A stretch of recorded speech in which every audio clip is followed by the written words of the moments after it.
The story begins with a young man with white hair who was sleeping deeply when he suddenly felt as if his soul was separating from his body. He woke up startled, believing he had died. Looking at his own hands, he noticed that the calluses were gone, and they looked exactly as they had 10 years earlier. He recognized the university dormitory, identical to how it had been back then. Picking up his smartphone, he saw his reflection on the camera and realized there were no scars on his face. He understood that he had been reborn one day before the apocalypse began. Memories quickly flooded back. He had become the 10th god of war in the Nation of Dragons and had been invited by 2 other gods of war from the neutral camp to celebrate his achievement. During their meeting, a zombie king suddenly appeared. In the battle against this enemy, the 2 gods betrayed him, helping the zombie king kill him. After the attack, a woman approached, congratulating him on his achievement and mentioning a gift from the Li family. He didn't understand the reason behind such an act. Yao Jinghan had secretly struck a deal with the Li family, and even a legendary seal was blocking him. She was considered the beauty of the school, and instead of choosing another genius, she had become his girlfriend. What he didn't know was that everything had been orchestrated by the young master of the Li family, who intended to use his skills to expand the family's territory before discarding him. The Li family was one of the 3 great powers of Dragon City, and he had paid a heavy price to survive. For 10 years, he was hunted by them, unable to take revenge because Yao Jinghan was protected by the Li family's influence. Now, reborn before the apocalypse, she was still his girlfriend, and he saw an opportunity for revenge. He received a message from her saying she would be giving a reflection class for children and couldn't celebrate his birthday, but he knew she was actually with the Li family's young master. In his previous life, he had received a video as a birthday gift. This time, he decided to invite her to meet him at the desert warehouse behind the school, claiming he had a surprise for her. He also remembered that Liha Bo had hated him, a truth he only discovered near death. Now, with a new chance, he would not allow the tragedy to repeat. When he stepped outside his room, he saw the reddish sky, a sign that the apocalypse was near. He knew that at 7 o'clock, the apocalypse game would invade reality, turning the world into a massive game. He reached the warehouse, where he had arranged to meet Yao Jinghan. She was there, in a hurry to leave for her class, while he kept a fake smile on his face. Then he grabbed her by the neck, remembering everything he had done for her and mentally recounting all the sacrifices. She appeared frightened, confused by his accusations, but he kept going over the money spent and the hotels visited. She realized that everything he mentioned had been with Liha Bo, not with him. He took her smartphone and confirmed her conversations with Liha Bo. Yao Jinghan's eyes widened, not understanding how he had discovered everything. He then mentally replayed the messages, laughing at the situation. Raising her arm, he declared she would reflect on it in hell and stabbed her with a knife. After the act, he lost himself in memories of 10 years of suffering, laughing hysterically as tears rolled down his face. He felt relieved for finally taking his revenge, yet he knew it wasn't enough. He still had to deal with Liha Bo, who was hiding in the mansion, and with the entire Li family. At that moment, the system panel appeared, showing that he had successfully renewed and activated the Apocalypse game cheat system. He looked at his smartphone, intrigued, since he knew the game's salvation would only come in the 7th season, and they were still in the 6th. He had never heard of such a system before. It had the power to break the data of the Apocalypse game and offer its host a better experience. Once the bond was completed, he was given the opportunity to draw his first super cheat. After activating the cheat system, the young man gained an absolute drop rate. Now, whenever he killed a zombie, he would obtain 100% of the items dropped. Shocked by the panel's information, he wasn't sure if the cheat was reliable, but thinking about the power now in his hands, he believed he could finally destroy the Li family, even though they were one of the 3 great families of Dragon City. With many soldiers and secret techniques that enhanced their members' physical abilities, now he saw a real opportunity to face them. Still, he didn't fully understand Liha Bo's hatred from his past life, suspecting it was tied to his long-dead father. His original plan was to kill Liha Bo first, then hide and slowly grow stronger, but with the cheat, he could accelerate the process. Leaving the warehouse, he went to a hotel. He booked a room, bought bottles of water, and 5 loaves of bread to prepare, since he still didn't know if the system was trustworthy, and decided to secure food first. He paid and requested technique number 3, recalling that in his previous life, this technique had become the zombie boss of the area. Back then, he only managed to defeat it too late, but this time he needed to kill it earlier to claim the reward, grow stronger quickly, and confirm if the system was real. Soon, technique number 3 appeared. He noticed something odd and thought she needed a bath, sensing the distinctive zombie stench on her. He knew that before the game officially began, signs would appear in some people. When she was distracted, he struck with the knife just as she started to transform. Without hesitation, he opened the door and delivered a single slash. enough to kill her. Immediately, the system welcomed him to the apocalypse game. The game had begun and could no longer be stopped. The rules were clear. Zombies had acute hearing but blurred vision, able to see only moving objects. The cruel apocalypse had begun. 80% of the human population had turned into zombies, while the remaining 20% had to endure the thrilling game of survival without a second chance. The first rule stated that killing zombies or mutant beasts granted experience and attributes. The second rule stated that there was a chance to drop equipment, items, and resources, though small and dependent on luck. The protagonist earned the title of First Blood for killing the first zombie in the game, receiving a boost to his attributes. The title also doubled the damage of his first attack after midnight, an extremely valuable effect. The prestige and gold earned would be crucial later, since certain equipment required prestige to use. Checking the zombie woman's drop, he found a meditation necklace, a bronze rank item, and rejoiced. It confirmed his 100% drop rate. Still, he knew he had to use the system cautiously. He decided to begin leveling up from the hotel, since there were many rooms to clear. Hearing a noise, he opened a door and encountered a zombie who had been a manual laborer in life, thus retaining greater physical strength than a normal zombie. He dodged swiftly and struck with his knife, needing 2 cuts to bring it down. Dissatisfied, he realized he needed to improve. Searching its belongings, he discovered it had worked in repairs. He continued exploring until he reached room 206. Opening the door, he saw something unexpected. 2 zombies together. It reminded him this was a love hotel. Embarrassed, he hesitated, and one of the zombies lunged at him. Barely escaping, he grabbed the hammer he had found and smashed the enemy's head, finishing with a knife strike. Feeling the presence of the second zombie behind him, he quickly struck again. Slowly, he accumulated gold this way. 2 treasure chests appeared before him, filling him with excitement. In his previous life, he had needed to kill 100 zombies just to get a single bottle of water, but now he realized his luck was truly remarkable. He obtained an item called the Eye of Probing, a single-use tool that could detect movement within a 10-meter radius. While examining it, the hotel owner appeared, annoyed by the noise, and tried to attack him, as if blaming everything on him. The protagonist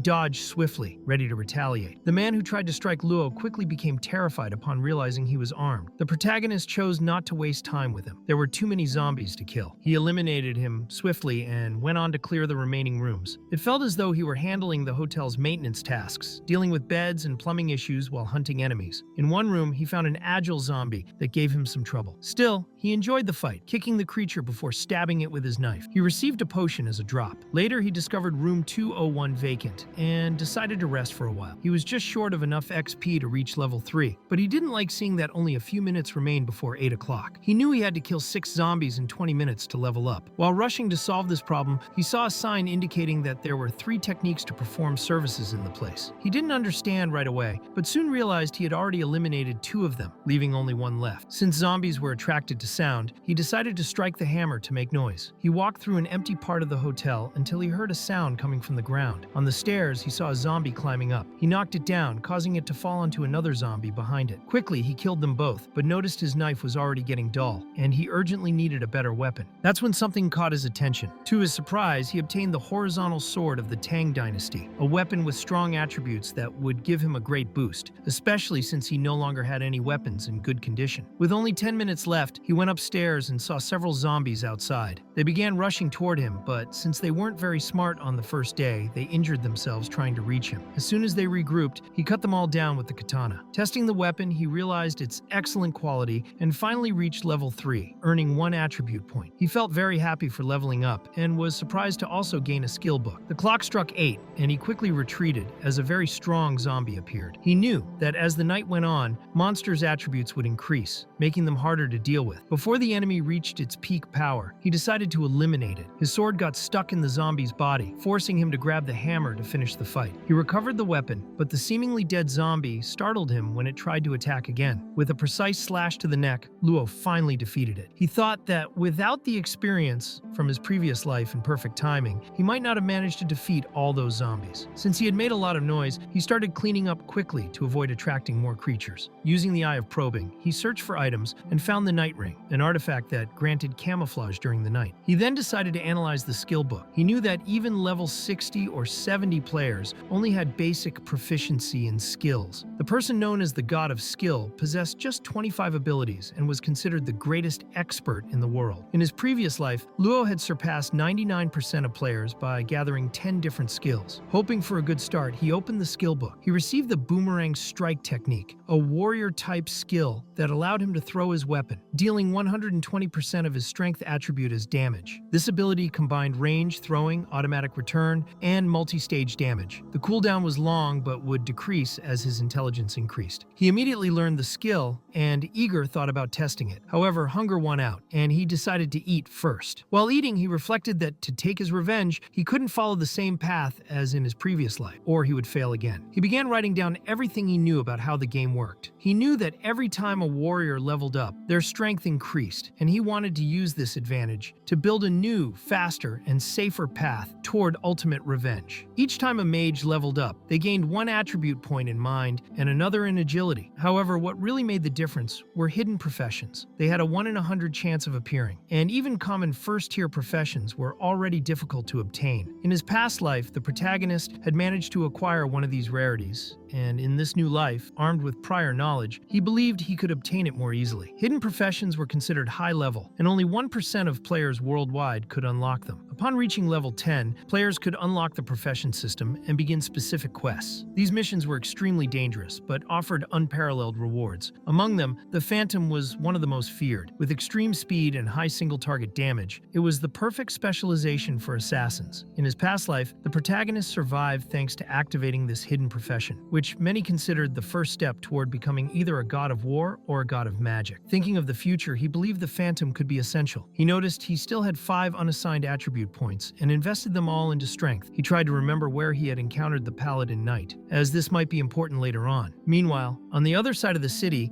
Liha Bo was furious, smashing everything around him. He believed his plan had been ruined because of Yao Jinghan. He wanted to know where she had gone and grew even more irritated because his preparation materials were incomplete. Without them, he couldn't deal with Luo as he wished. He hated the fact that the apocalypse game had started right then. His butler tried to calm him, warning that many guards had been killed or injured. With zombies becoming increasingly dangerous, they might not survive much longer. The butler seemed conflicted, as if trying to understand both sides of the situation. With the apocalypse underway, he believed that if the young master's impulsive personality didn't change, the boy would suffer greatly. Pao had heard from his father that the mercenary hunting squad was on its way. Now, his only desire was to find Yao Jinghan, alive or dead, so that he could see her standing beside Luo and make the young man taste despair. The butler believed the mercenaries had been trained since youth to be death soldiers at Hao's service, and would certainly carry out his every order. Meanwhile, the protagonist continued his path, but soon encountered more zombies ahead. He quickly killed 3 of them, and received as rewards a set of clothes, a bowl of chicken rice, and a precision watch. Soon after, the system informed him that he had obtained a new attribute item. It was an equipment enhancement scroll, a bronze rank item. Luo was satisfied to finally get something useful, and used the scroll to upgrade his katana. With that, he gained another attribute point, which he once again invested in strength. Among the items he obtained was also the hidden mask, a bronze rank equipment that allowed him to conceal his nickname, level, and basic information for 30 minutes. The item could be used twice a day. He equipped the mask immediately, and afterward felt tired. Deciding it was best to rest for a while, he decided that if he could reach level 5 before nightfall, he wouldn't need to waste time searching for dungeons. That was because Apocalypse game dungeons were an efficient way to gain experience, resources, equipment, and items. A player only needed to find one of the portals scattered throughout the city, enter the waiting room, and choose the desired dungeon. In addition, there were individual dungeons, hidden and offering much greater rewards than normal ones. That's why Luo thought that after a short rest he could visit Lishi village. He bought a padlock that secured a gate and broke it to enter. He found blood inside and was attacked by a zombie that tried to ambush him. He killed it quickly, but soon another zombie smashed through the door with its hands, making noise. Without wasting time, the protagonist eliminated that one too. Then he found a portrait of the people who had lived there. He wasn't moved, as for him, they were just more victims of the apocalypse, and he couldn't afford to sympathize with each one. There was plenty of food in the system, so he decided to eat right there. Now he was on Pingshan Road, and he knew that if he headed east during the afternoon, he would probably reach a new point of interest. He was only a bit of experience, short of reaching level 5, and planned to kill zombies along along the way to achieve it. However, while eating, he heard a noise and realized he had let his guard down. 3 people were outside, debating whether the young man was still inside. They smelled the food and concluded that Luo had a special card that made food appear. One of the girls in the group thought it was wrong to take something from another person, but the boys tried to convince her that they would just ask politely, and if he refused, then they would resort to confrontation. Jikaiji explained to his sister that the blonde man had broken into their house by smashing the door, so he should be considered a thief. What had happened earlier was that their parents had turned into zombies, and in panic, they had fled in desperation, going without food since the previous day. However, before they could do anything, Luo, the protagonist, rushed forward and attacked the blonde man with full force. The sister screamed desperately, trying to stop him, but it was useless. Luo knew he needed to conserve energy but couldn't allow the noise to attract more zombies to the area. For that reason, he swung his katana and eliminated the 2 with ease. To him, if someone was willing to steal in the middle of an apocalypse, that person had to be prepared to die. From his perspective, those deaths weren't cruel because he killed them quickly, avoiding unnecessary suffering. He even believed the government should reward him for doing a good job as a citizen. While walking through the ruined streets, he was called out by a stranger, a woman asking for help, but he simply ignored her and kept going, focused on the items he had collected. The woman became furious and shouted that he was nothing but trash, bragging that she had more than 30,000 fans. Irritated at being ignored by a masked man, she grabbed a flower pot and threw it near him to get his attention. She tried once more to convince him, saying there were many zombies nearby and she was scared. She promised she would do anything in return if he saved her, believing he would fall to his knees begging for a favor. Luo didn't care and instead took a piece of raw meat soaked in zombie virus liquid and tossed it toward the woman's house. This piece of meat acted as a special lure, capable of strongly attracting zombies. The woman, unaware of the danger, thought he was mocking her by giving her food instead of help. She only wanted to escape to a safe place. But because of the lure, a horde of zombies quickly appeared at her house, and she was killed without any chance to react. That was merely the first lesson Luo wanted to teach to anyone living in this new world. The lesson was that people needed to understand their own limits and never trust strangers, for the old laws no longer existed, and the apocalypse demanded survival above all else. After walking through the deserted streets, Luo arrived at the central gymnasium of Modu, exactly the place he wanted to reach. 2 hours remained before nightfall, and he thought that time would be enough for what he planned. He believed there was a silver-ranked wild chest inside the gym. In the game called Apocalypse, special elements appeared in notable places in the city, such as dungeons, robots, hidden merchants, or treasure chests.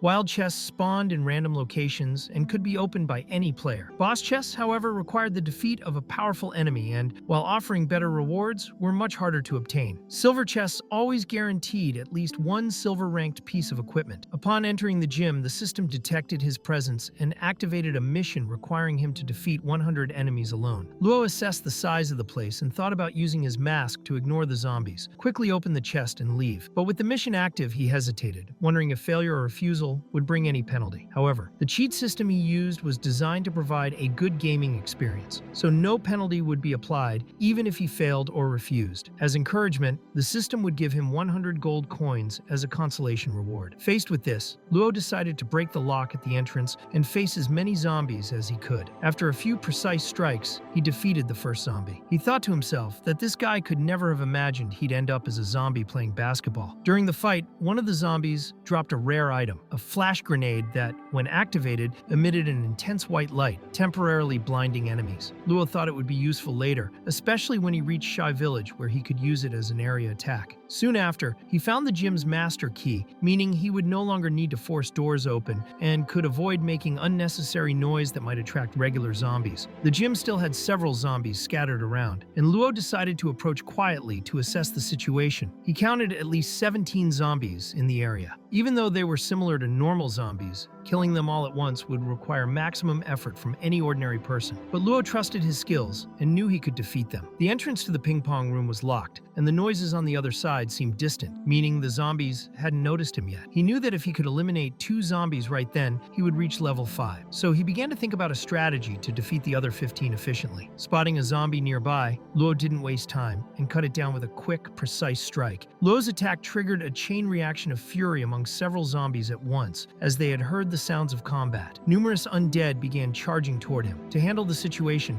Luo preferred to slash his enemies' legs to reduce their mobility. Moving with astonishing speed, he targeted targeted strategic points to knock down or kill each zombie. After eliminating several foes, he finally reached level 5 and decided to invest his attribute point in agility. While standing on a table, a zombie tried to attack him, but Luo quickly shoved it away. A young man wearing a red headband was watching everything from a distance, thinking he had run into great misfortune. Through a crack in a wall, he saw the outlines of the creatures being defeated and realized the enemies were zombies. Noticing that Luo had many resources to handle the situation, the observer decided to wait until the protagonist died so he could loot his belongings. However, he lingered too long. He began to think about attracting more zombies to the gym to speed up the protagonist's death. Luo heard a loud noise and grew concerned as the sound was attracting zombies from outside. Soon he heard the door being slammed violently and wondered how long it would hold. He decided that once he finished off the enemies, he would leave the place. 3 zombies lunged at him simultaneously. With a nimble roll, he dodged them and, in a single motion, pierced through them with his sword as if skewering meat on a spit. One zombie dropped an energy potion that instantly restored part of his strength. Luo drank the potion without hesitation and hurled his katana at another zombie, which, upon dying, dropped a chest. Inside the chest, he found a thorn bracelet that increased his mind attribute by 1 and granted a skill to unleash thorn attacks, summoning a vertical row of blades from the ground to deliver heavy strikes. The ability could only be used once every 24 hours, but Luo was surprised by its power. When he put on the bracelet, more zombies appeared, and he saw the chance to test it. He leapt into the air and activated the ability. A massive spike shot up from the ground, piercing the creatures at multiple points. He realized that this technique was extremely destructive, perhaps even stronger than a level 20 magic spell. When a zombie tried to attack him from behind, Luo jumped again, and the spikes spread across the floor, striking several at once. Among the remains of his enemies, he managed to obtain 2 Eyes of Probing, the Boots of the Wind, and a short-range launcher. He was satisfied with the rewards. Upon inspecting the items, he discovered that the launcher could hurl objects within a maximum range of 30 meters. The boots reduced the sound of footsteps, increased strength and agility, and added 20% to movement speed. Luo found them incredible, since normal players couldn't achieve those attributes without changing professions. He decided to put on the boots, certain that once he changed his profession, his stats would be even greater than those of others at the same level. With several zombies ahead, he loaded contaminated meat, used as bait, into the short-range launcher and fired it far away to gain some space. Then he activated the ability from his boots, which granted him great speed for a few seconds. This allowed him to slip out of the creature's line of sight. He knew that in about an hour night would fall and things would become far more dangerous. He didn't want to bother with missions at that moment and preferred to find a place to rest and think about the next day. He tried to open a locked door and then remembered the master key. He didn't understand why the door was shut, since the apocalypse had started at 7 and the gym still wasn't blocked off. He only hoped that the people inside weren't doing something foolish. As he entered, he was caught off guard by a man pressing a blade to his neck, demanding to know who he was and how he had obtained the infirmary key. Luo thought the guy was clever, but had messed with the wrong person. He quickly tore the blade out of the red-banded man's hand, injured his arm, and stuffed a cloth into his mouth to muffle any sound. The lights soon came on, revealing several people inside. The protagonist kept control and eliminated the man without hesitation, leaving everyone in shock. With a cold demeanor, he told them not to worry, insisting that he was a good person. No one dared to argue. Luo tried to explain to those in the infirmary that he had only reacted because he was attacked first, and that as long as no one did anything against him, nothing bad would happen. A doctor there agreed with him. She believed the red-banded man had deserved what happened and reinforced her opinion to the others, who ended up agreeing. Luo then sat down and asked them to deal with the body and clean the blood off the floor. The group began cleaning while he looked at the doctor, feeling like he had seen her before. Her name was Zhongye Shui, level 0 with no title. Luo immediately remembered her from his past life. At a certain point in the future, he had met her amidst the chaos when she had awakened a hidden profession. She was known as God's doctor, and at that time he had been gravely wounded, willing to do anything to receive treatment. He vividly recalled her saying that his scar involved his very soul, and therefore could not be healed. During that period, whenever he was gravely injured, he sought her help. Even though the doctor profession was valued in the future, Yeshue had been just a fragile piece in a dangerous world, and lacking sufficient strength, she risked dying at the hands of others. In the present, everyone had been struck by the apocalypse. But Yeshue seemed very different from the woman he had once known. Luo found it strange how fate could be so surprising. In just 2 days of apocalypse, he had already run into people he had met in another life. Now in that infirmary, there was a doctor, a nurse, and a maintenance worker. Suddenly, a loud noise came from outside, and the infirmary door began to splinter. Wasting no time, Luo checked the time, quickly pulled out several food cards from his inventory, and began eating. Ye Shui grew curious and asked if she could also obtain that kind of food. At that moment, she had fallen right into his trap. Luo made it clear it was simple. She only needed to help him with something. Despite her concerns, Ye Shui asked what it was. Luo explained that he needed the medicines listed on a piece of paper. She and the nurse could gather them and pack them for him. Ye Shui took the paper and said they could find the medicines immediately. Luo also needed some materials and asked the repairman to work through the night. He explained that he would be leaving at 6 in the morning and would provide food proportional to their effort. He also offered tools as an incentive. After that, he went to rest. He knew his plans couldn't stop. On the system panel, he saw that he had already defeated 45 of the 100 zombies required by the mission. The next day, he woke up and went to the group. Everyone was exhausted after working all night. Luo distributed the food cards as promised, and all were grateful. Ye Shui had been sure he would kill everyone and run off with the resources. She had even devised an escape plan. However, upon seeing that he kept his word, her opinion began to change. She no longer thought he was as ruthless as she had imagined. Before he left, she asked how they could use the food cards. Luo grew frustrated, realizing he had forgotten that no one there knew how to use the system. In the apocalypse, there was no beginner's guide, and even he had taken days to learn how to access the inventory. He decided to teach them all how to use it as repayment. Afterward, he thought he should give Ye Shui a reminder. She had helped him greatly in his past life, and maintaining a good relationship with her now could prove very useful in the future. By then, it was noon,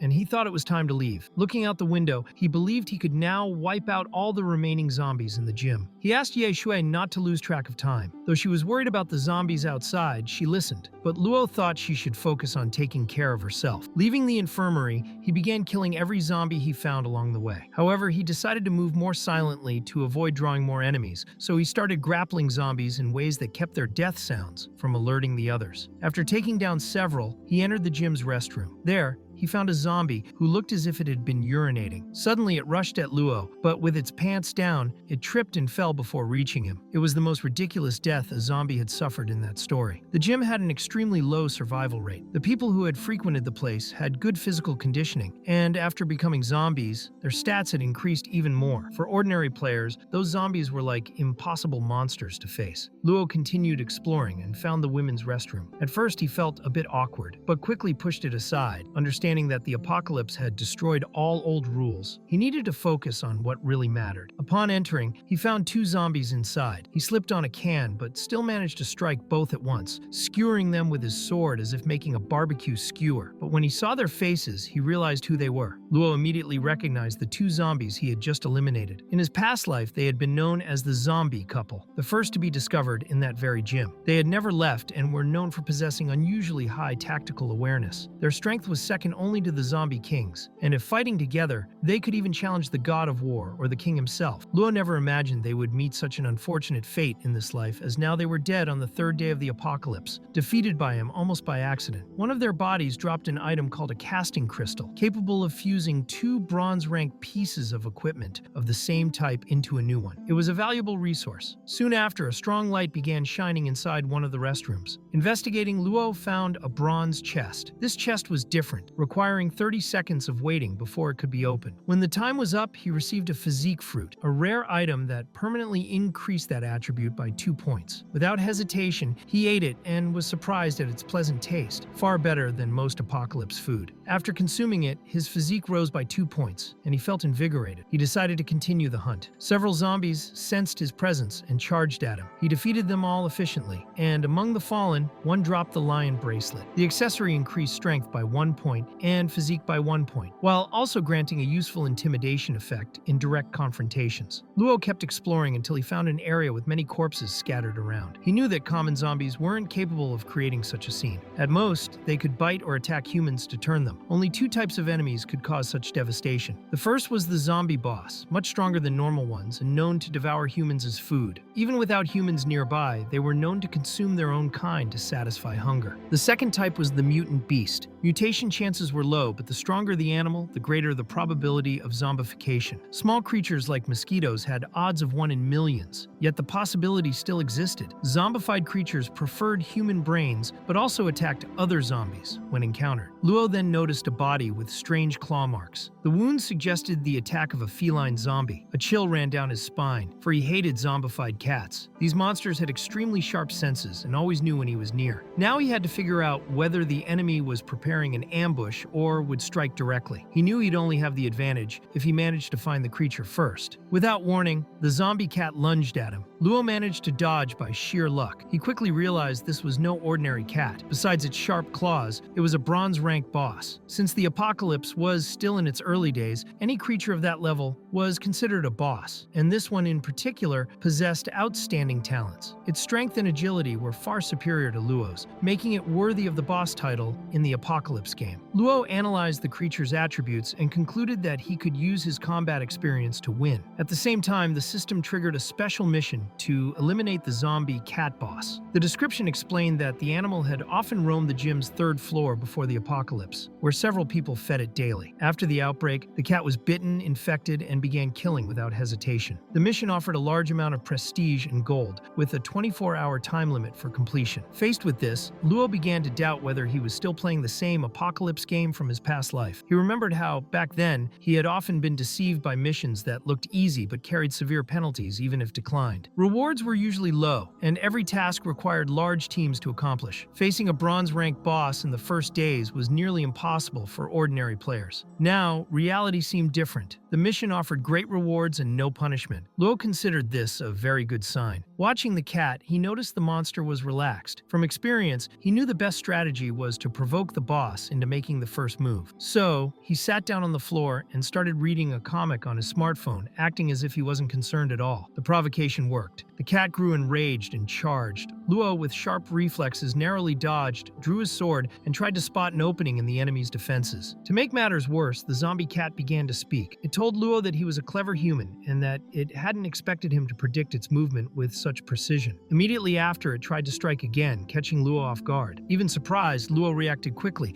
cutting off the creature's claws as if performing an ordinary pet grooming service. The feline was furious, considering this act unforgivable. Taking advantage of its rage, Luo provoked it further. Consumed by fury, the zombified cat activated its special ability, Cat's Eye Gate. This technique transported Luo into an illusion created by the monster's mind. However, after surviving 10 years of apocalypse, Luo had seen everything and believed no mere illusion could possibly frighten him. He dismissed the ability as weak and insignificant, causing the boss cat's technique to fail completely. Realizing it couldn't win, the cat tried to flee, but Luo had no intention of letting it escape. He grabbed his sword and hurled it with precision, striking the monster with a single fatal blow. With the death of the bronze-rank zombie boss, which was at level 9, Luo advanced to level 7 and gained 1 attribute point. In addition, for being the first player to kill a boss of that rank, he earned an exclusive title. A global announcement was triggered, and many people began discussing the achievement. Some were upset that Yahello had earned yet another title, while many wondered who this player really was. A red-haired girl found it impressive and declared she wanted to marry him. Others preferred to remain discreet, avoiding public announcements to keep a low profile. Meanwhile, a man quietly drinking wine observed calmly, concluding that the name Yahello had strong ties to the mythology of Dragon City. He believed that if someone so skilled joined them, their chances of surviving the apocalypse would rise considerably. With the announcement over, Luo thought it would attract too much attention and decided to wear something to cover his face from now on. He sat in a chair and sighed. He knew the zombie cat's stats had far exceeded his own, and although he had relied on his combat experience to win, defeating a boss without injury was still a remarkable feat. The system displayed that his storage capacity had increased, along with more gold and prestige earned. He made a few exchanges in his inventory and upgraded his attributes, confident that if the cat revived, he could defeat it easily. Half an hour later, he went to check the chest left by the zombie boss. Inside, he found an item called Zombie Cat's Horn. Whoever blew the horn could summon a zombified cat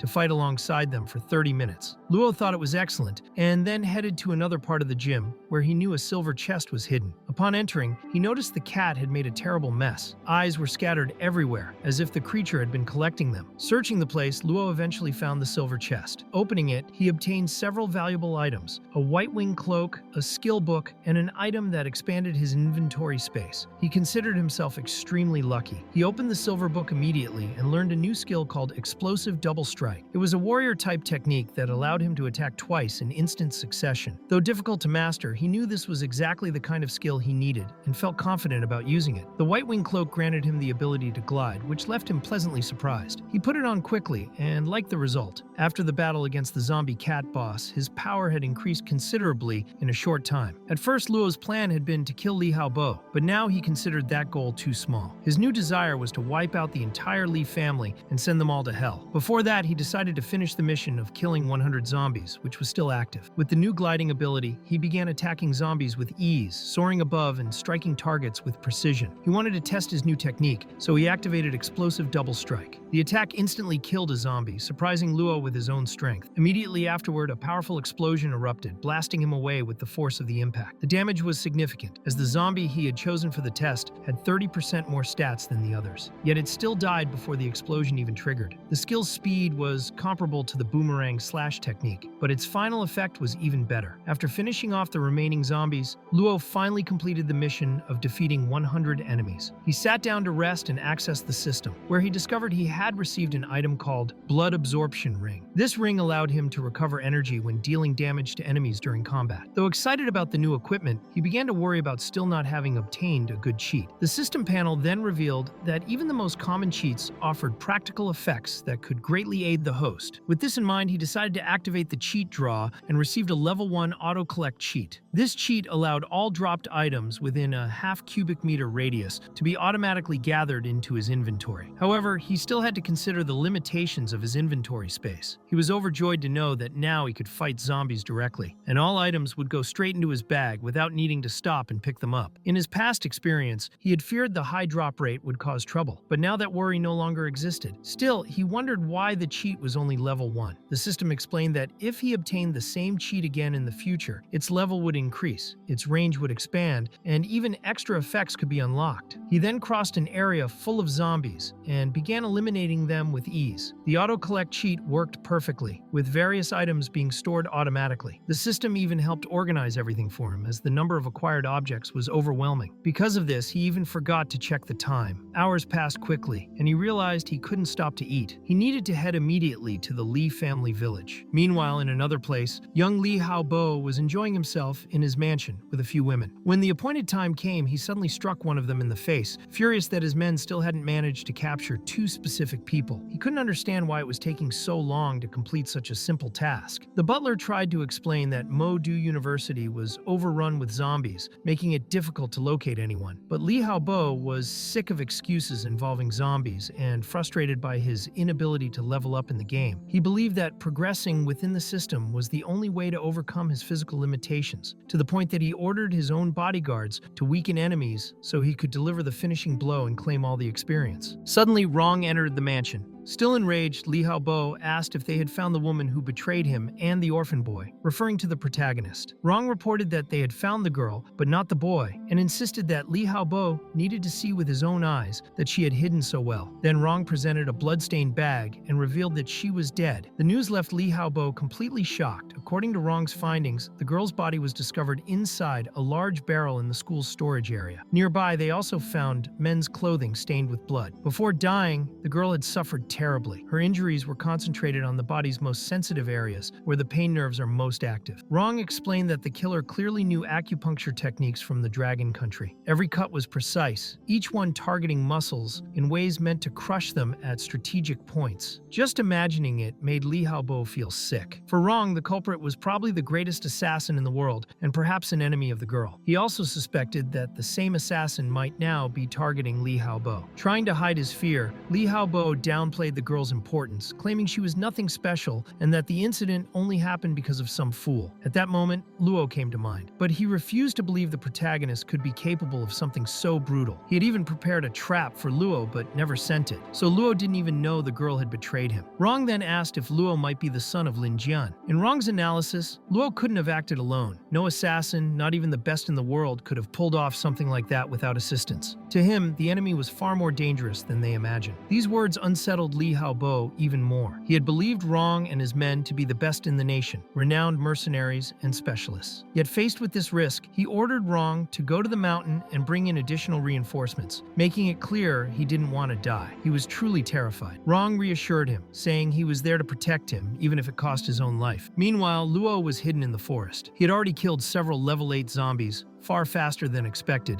and realized he no longer needed to challenge dungeons to keep progressing. Now, very close to Liha Bo's mansion, he decided the time had come to collect all debts from that arrogant playboy. He quickly climbed a nearby tree and observed the estate. The mansion was heavily guarded, with patrols and heavily armed men everywhere. But Luo knew every secret of that place. He located a hidden button on the ground, pressed it, and revealed a staircase descending into the underground. His plan was simple: leave the passage open for Liha Bo to attempt escape. Once his enemy was consumed by hope, Luo would strike and kill him at that exact moment. This strategy was one of the most renowned in the Dragon Country, and Luo wanted to test if Liha Bo could defend himself even while surrounded by so many guards. He noticed that the men present belonged to a mercenary hunter guild, an old enemy from his past life. Still, he had never studied the Li family's defenses so closely before. Now, as he analyzed their formation, he saw that despite being well structured, it contained a small flaw. That was when he was surprised to spot Rongzhan on sight. Rongzhan was one of the Dragon Country's war gods. Before the apocalypse, he had led a mercenary guild that operated in war-torn regions for many years. Under the Li family's command, he had specialized in close combat. In Luo's past life, Rongzhan had been one of his greatest tormentors. After countless failures by subordinates to capture him, Rong personally pursued Luo, cornering him into desperate situations again and again. He was without question the most dangerous enemy Luo had ever faced, but he also carried a stain of shame. Despite all his hunts, he had never succeeded in capturing Luo, breaking his own record and tarnishing his title. For Luo, this reunion felt like destiny itself. Acting swiftly and with luck, Luo prepared himself. Rong had sensed something odd and was scanning the area warily. Luo was certain that in this battle, Rong would die, weakening the Li family and increasing his own chances of victory. He donned his hidden mask and positioned himself ahead of the enemy, observing a conversation between Rong and one of the guards. As the two walked together, Luo knew he couldn't let the chance slip away. Rong, for his part, sensed a strange presence and ordered tighter patrols and heightened defenses, determined to protect the Li family at all costs. At midnight, Liha Bo wondered if he could finally sleep. With so many zombies outside, he doubted anyone would dare invade the mansion to kill him. Rong, however, believed they were under threat right then and there. The young master was restless and bored. To entertain himself, he thought of playing with a zombie, a choice that worried Rong. Even so, Rong ordered a subordinate to bring in the zombie they had captured earlier that day. It was a strong specimen, bound in chains to ensure the young master's safety. Liha Bo then commanded that several girls be placed inside a cage. With cruelty, he began ringing a bell, terrifying the women, and ordered his guards to shove the zombie toward them. One of the younger guards tried to argue that this was far too cruel. Furious, Liha Bo believed the rookie was trying to dictate his actions. He immediately ordered one of the stronger bodyguards to beat the young man. To Rong's surprise, the rookie managed to defend himself. The stronger guard felt humiliated for being weaker and swore to make the boy pay with his life. He called two others to help him. The trio approached, taunting the rookie while two of them held his arms as the first pummeled his face with punches. Liha Bo ordered them not to kill him, since he wanted the boy alive to witness the women's deaths. To intensify the torment, they forced the rookie's face against the cage bars while unleashing the zombie inside. The monster attacked the women mercilessly. The young man cried and trembled as he watched the horror unfold. Soon after, the guards released him, leaving him hollow and broken after witnessing such cruelty. The young master then ordered that the boy himself be thrown into the cage to see if he was strong enough to face the zombie. The guards obeyed, eager to flatter Liha Bo. They tossed the visibly shaken rookie into the cage, where the zombie was already making a bloody mess. Smelling fresh flesh, the monster seemed even more eager to strike. Inside the cage, the young man thought of his mother, who prayed daily for his safety. Pain filled his chest as he realized he might never return home to care for her. But he couldn't accept death, nor could he abandon his mother. Summoning his last strength, he stood up and punched the zombie in the face. He tried to wrestle it to the ground, but was struck in the back before he could. Liha Bo watched, finding the scene entertaining. Despite his injury, the rookie didn't give up. With one last powerful punch, he killed the zombie outright. Bleeding heavily and sobbing on the ground, he silently apologized to his mother for not being strong enough. The bodyguards were divided. Some thought he deserved it, while many believed the cruelty had gone too far. Outside, the protagonist was watching everything. He knew these people weren't being treated as humans, but as cannon fodder. One of the guards spotted him and called him by his false name, Adi, asking when he had become so strong. The protagonist, who was already handling several at once, concluded that revealing secrets too soon in such a hostile world would be foolish. Soon after, he encountered one of the subordinates,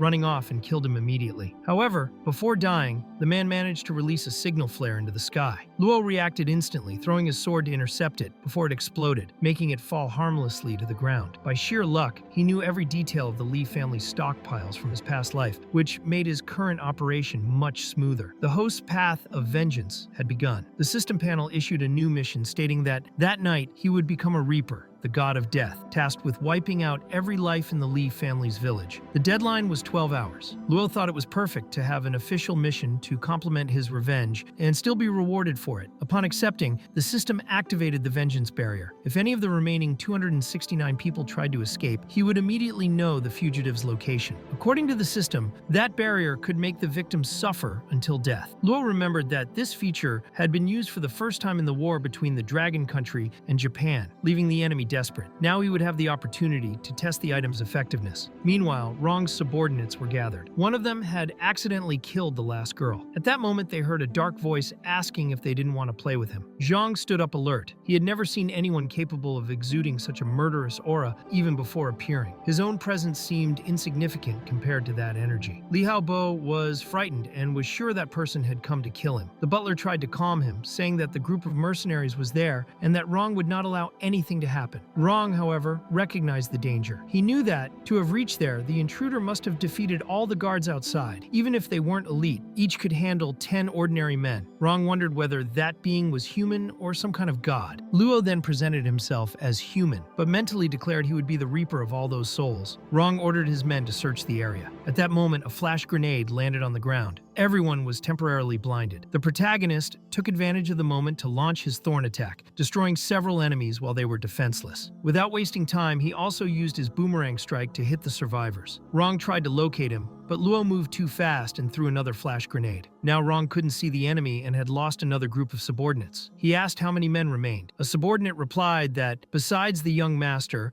Rong and Zhao, there were 66 people left, but 10 were seriously wounded and others had not yet regained their sight. The young master of the Li family was furious. He wanted to know who was responsible for that, because that person had destroyed all his plans. He ordered Rong to take revenge, not believing that a single man could kill 100 of them alone. Rong then asked the butler Zhao to take the young master and the skinny monkey through the secret passage and have the others stay outside to try to stop the killer. The protagonist heard everything happening on the other side of the wall and did not expect to discover that the butler was a true specialist. As he had imagined, the enemies split their forces, leaving half to escort Liha Bo to safety while the rest stayed to fight. The protagonist decided to deal with those who stayed first, believing he could get out of the situation unscathed. He opened the system and began checking the basic information about Ranjan and Zhao, calmly analyzing before acting. He then quickly summoned the zombified cat, his main secret weapon. Without hesitation, he threw a dagger at the chandelier and made it crash from the ceiling. The impact caused confusion, and he used the opportunity to employ his boomerang attack ability, striking multiple enemies at once with precise movements. The zombified cat also leapt into the battle and viciously destroyed several men. In the end, only Rong remained standing. He was in shock at what he had just witnessed. The protagonist wore a mask to hide his identity, and Rong couldn't discover any information about him, which made him even more disturbed. Even surrounded by other subordinates, the protagonist noticed that all of them had weak skills, low attributes, and little combat experience. He concluded that reality was far below expectations, and that the greater the expectation, the greater the disappointment. Resolved, he began to attack without mercy, dropping several men at once and advancing straight toward Rong. Upon seeing him approach, Rong began to tremble violently and soon knelt on the ground, completely overcome by fear. Meanwhile, the cat chased Liha Bo and the others being escorted, ensuring they couldn't escape. Luo observed everything calmly and hoped the mercenary leader would react somehow, but he seemed paralyzed, unable even to think about fighting. The protagonist began to taunt Rong, asking several questions and mocking his weakness. Before his eyes, all of Rong's trusted men were killed. All those years of work were destroyed in a few minutes, and even his will to resist was slowly broken. For Luo, this was the most satisfying moment of his revenge. Rong only wanted to know who the masked man was, because he felt that if he died without finding out, he would die with deep regret. For Luo, that was precisely the ideal death for someone like him. Without hesitation, he plunged the knife into Rong's neck, ending the life of one of the most troublesome enemies he had faced in his past life. In that previous life, he still clearly remembered Rong's face when the man stepped on his head and called him an ant, trash, a useless orphan. Rong had taken away his self-confidence and tried to crush his will. He had even challenged the Li family's authority, as Rong himself had mocked at the time. Seeing Rong die that way, filled with remorse, was a personal victory that Luo savored with pleasure. Now that Rong was dead, the Li family became even weaker, and Luo believed that dealing with the rest in the future would be much easier. Meanwhile, Liha Bo still wondered whether they would be chased to where they were hiding. Zhao tried to calm him and reassure the young master, but both were deeply startled when they saw a silhouette of a person forming on the wall, appearing suddenly and unexpectedly. Li Baohe was in complete despair because he believed that mysterious man had been sent by Linzi Luo. In his mind, that meant his death was near. Butler Zhao tried to calm his young master by saying there was still a part of the secret passage and that it was impossible for anyone to find them in that hidden place. The young man didn't understand how Luo had discovered him and Jing Han, and also didn't know how Luo had managed to hire such a powerful assassin. Zhao suspected it might be some trump card left by Lin Jian for his son, but he soon dismissed the idea because when Lin Jian was killed, his whole family was also eliminated by the Li family.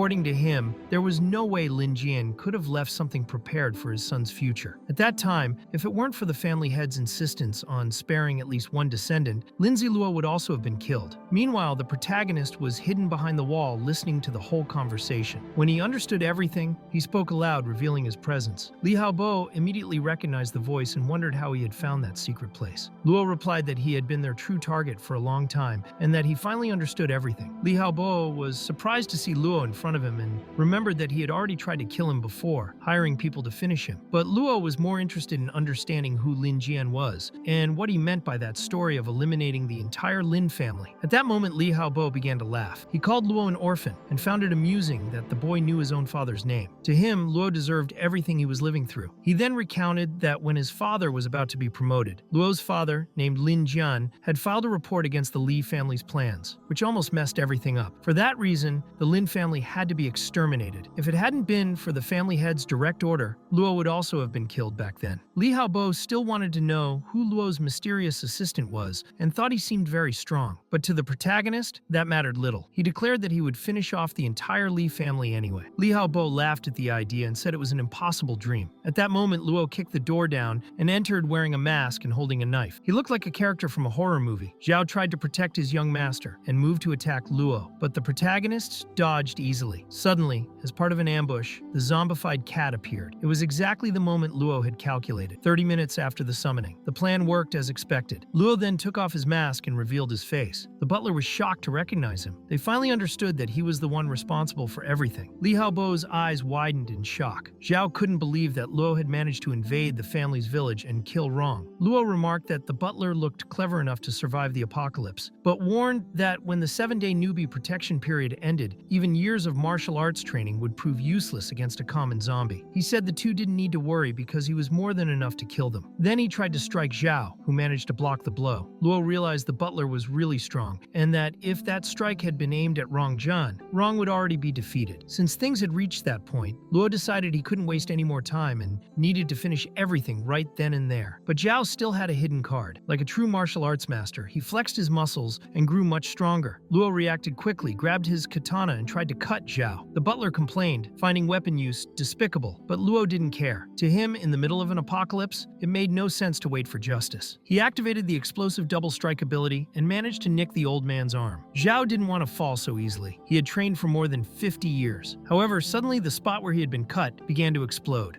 Without giving the enemy time to recover, Luo advanced again with the sword and struck Zhao with full force. He needed to kill him to feel safe. The old man fell to the ground, dead. Luo found it a pity because many people still believed that fights in the apocalypse would follow the same rules as before. But that situation showed that strength alone wasn't enough. One had to understand the environment well, adapt to the new reality, and act with precision. After that, he looked at Liha Bo, who was sprawled on the floor. Without hesitation, he drove his sword into the enemy's leg, who began to scream in pain.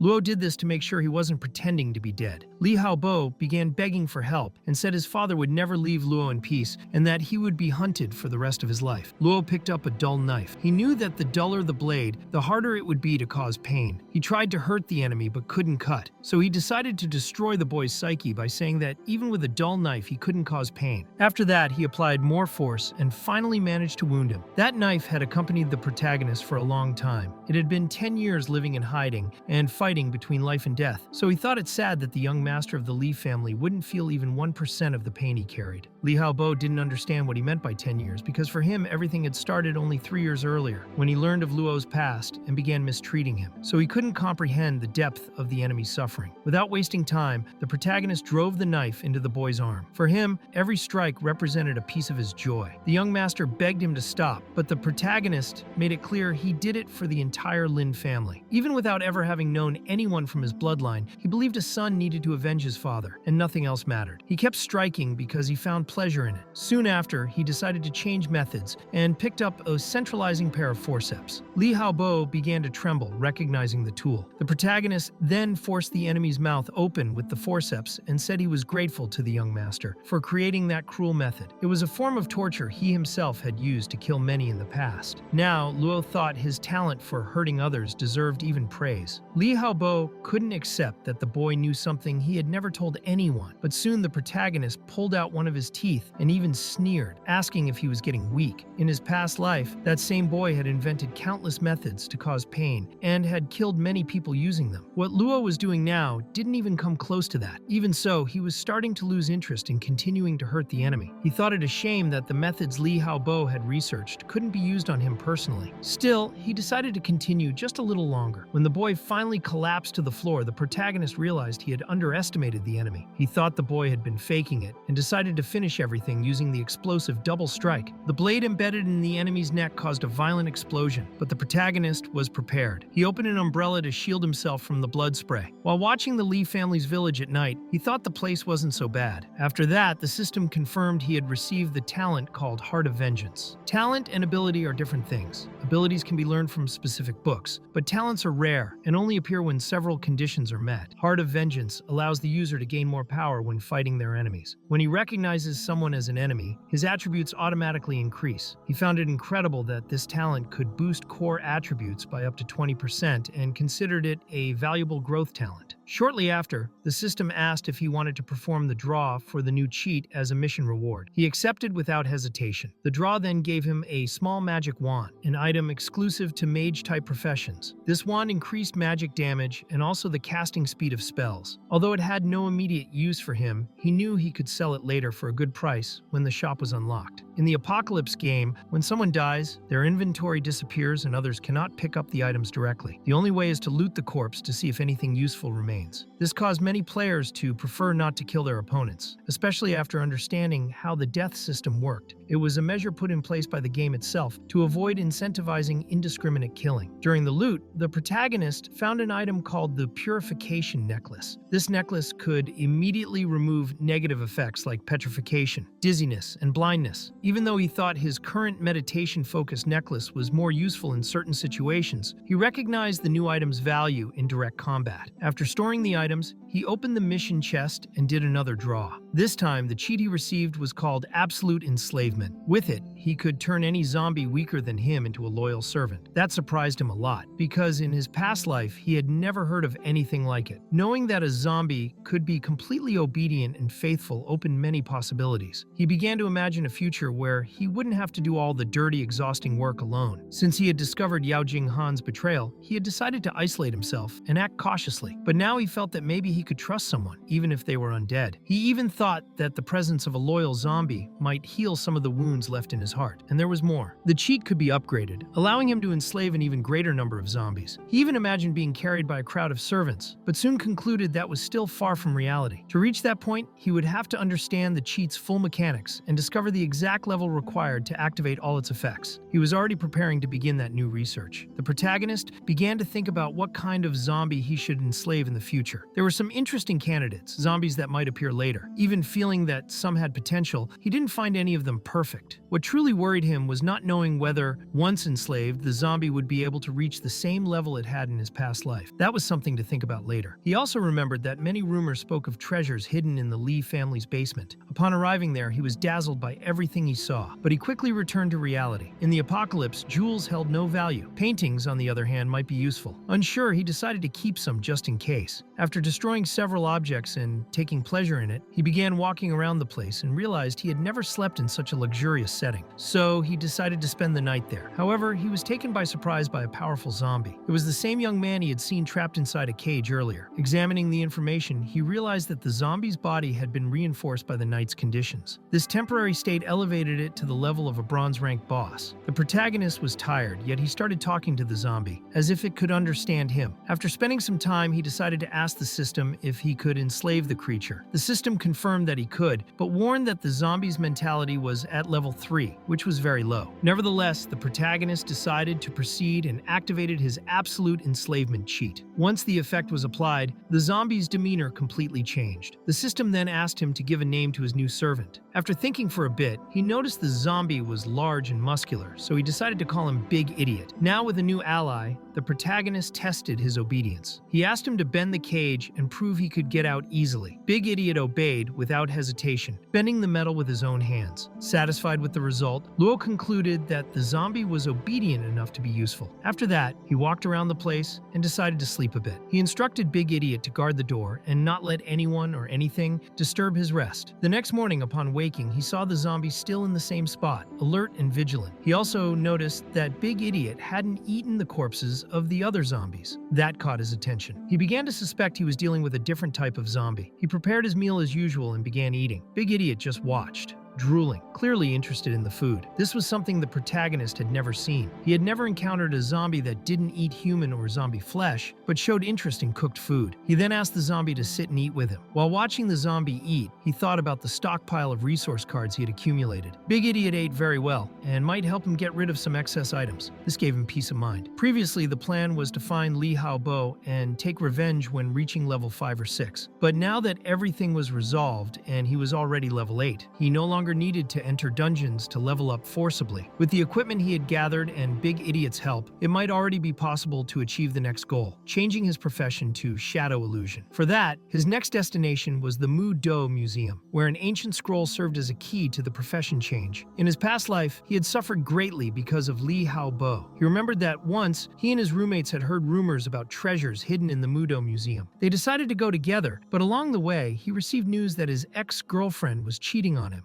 That destabilized him. Still, he continued with the plan, wanting to find Liha Bo and take revenge. What he never imagined was that Liha Bo had already bribed his 3 roommates. They betrayed him and planned his death. They invented a fake profession exchange so he would fail the process and end up dead. But what they didn't expect was that Luo managed to perform the exchange successfully. That left an emotional scar that stayed with him for 10 years. In his past life, this event happened on the 8th day since the Apocalypse game began. Now it was still the 4th day. This meant the museum would still be empty. Therefore, he thought this was the best time to go there. The only problem was that Big Idiot's eyes drew a lot of attention. Luo found a creative solution to avoid drawing attention with his zombie. He simply changed its clothes and put on glasses, thinking that everything was perfect. Upon arrival, they realized there were many zombies there, indicating someone had already passed through. This surprised him and made him understand he needed to be extra cautious. He quickly eliminated several zombies while moving carefully. Then he checked his inventory and found an item called Fireball Scroll, which could be used once to summon an explosive fireball dealing area damage. Suddenly, he saw Big Idiot surrounded by some zombies, which confused him. Observing closely, he realized the zombie would not take the initiative to attack, and for some reason, the surrounding zombies also did not attack him. This meant Big Idiot could approach them stealthily, even open a chest without fighting, avoiding many conflicts. But Luo still doubted whether letting the zombie open the chest would give them rewards like experience or inventory space. He decided to observe the situation first. In his past life, he remembered that on the 8th day of the apocalypse, almost all zombies in that place had been eliminated. Now, he and Big Idiot alone would struggle to handle all those monsters. He sighed, noting he still hadn't found the profession change scroll, but believed he could let Big Idiot enter the museum and search for it. It was then that he saw a group of people approaching, which could complicate things. He quickly realized that the tracks seen earlier probably belonged to them, and considered it might be better to try joining the group to avoid bigger problems. Meanwhile, Inside a nearby shopping mall, a man was using a loudspeaker to announce that everything was decided. They would gather 200 people to make their own weapons. This man was named Gao Dong. Some began complaining, tired of waiting. The confusion escalated, leading to a fight, especially when a girl named Tian Ning Jing struck another boy, who became furious, saying she shouldn't act arrogantly just because she had a bronze-grade iron bar. She, however, didn't care about his words. Gao Dong decided to go down and calm everyone, asking them to stop arguing. It was at that moment that Luo appeared. He remembered seeing that group in his past life when he activated the scroll, although he didn't recall everyone's names. People started wondering who the two newcomers were, unaware that one was a disguised zombie. Gao Dong wanted to know Luo's name and why they were there. Luo replied that the one beside him was his brother, noting that the group had few members and asking if they could join. Gao Dong welcomed them kindly and introduced himself as the president of the Reaper Club. Luo introduced himself and said his brother was known as Big Idiot, a dumb boy who couldn't speak but served as a bodyguard. Gao Dong didn't mind and accepted both into the group easily.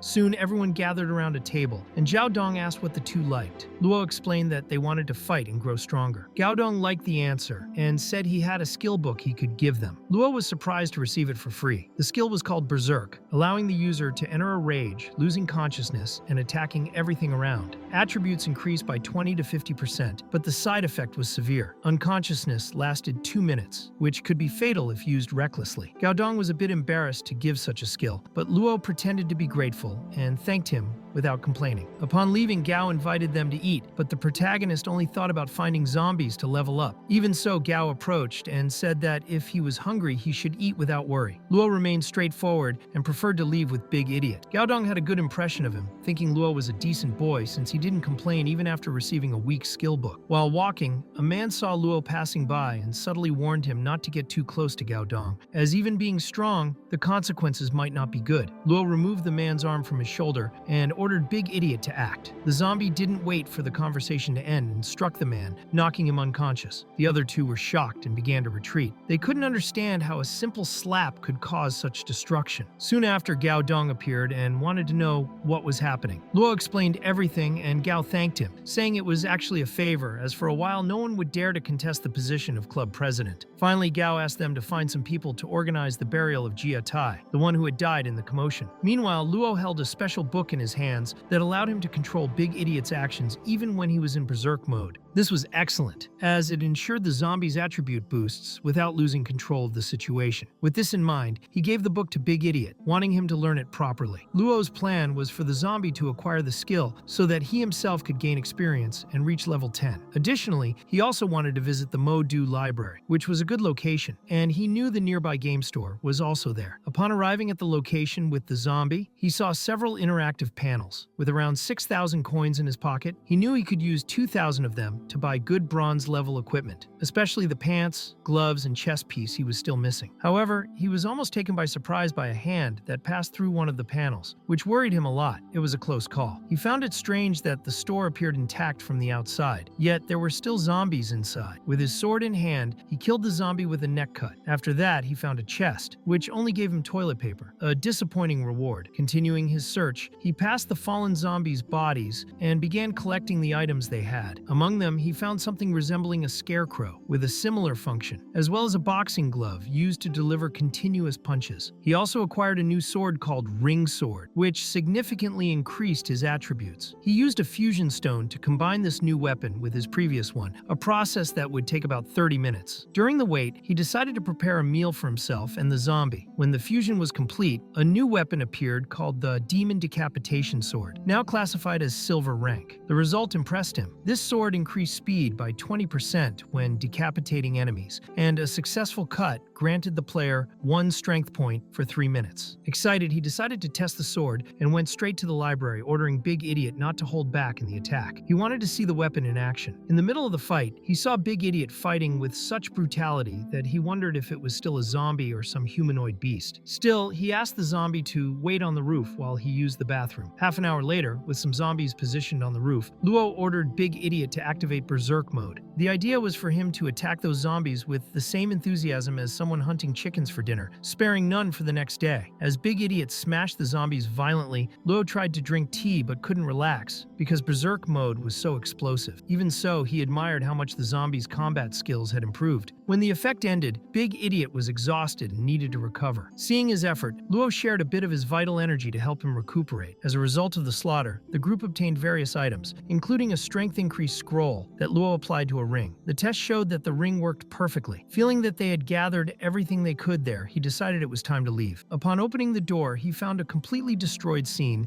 and deduced that only a high-level boss could have caused such devastation. In his past life, he remembered that when he arrived there, the boss had already been killed by others. He walked to a special store that remained open for only 30 minutes and charged a high fine if customers exceeded that time. Being the first customer of the day, he received a 50% discount on the first purchase. He entered the store machine, leaving Big Idiot to guard outside. The store followed strict rules, and as in his past life, he hoped no one would disturb him during the purchase. He observed the available products, but none caught his attention. The store's distinctive feature was its ability to detect customer dissatisfaction and update its catalog. Each city had unique hidden items, so he took the opportunity to check the exclusives in Mo City. Despite the high prices, the discount made the decision easier. He chose to buy the Mo City Order uniform, which had an illusion effect capable of hiding the worn equipment, while also providing high comfort and the ability to define order within the city. Curious about the illusion effect, he activated the uniform and quickly left the store, pulling Big Idiot by the arm like a child. Now, he wanted to test the order command function on the zombie and ordered him to destroy everything in front. Luo believed the new Mo City Order uniform would allow him to give direct orders to his zombie, but soon realized the effect didn't work exactly as expected. He tried different commands, but none produced results. Only after ordering Big Idiot to kill the Mo City bookstore boss did he receive a concrete response from the system. Determined, he went to the bookstore accompanied by his enslaved zombie. Meanwhile, two people were hiding nearby. Suddenly, a demon appeared and tried to capture them. The boy pulled the girl and ran desperately, but unfortunately, the demon caught the young woman and completely destroyed her. The boy tried to defend her with a broom,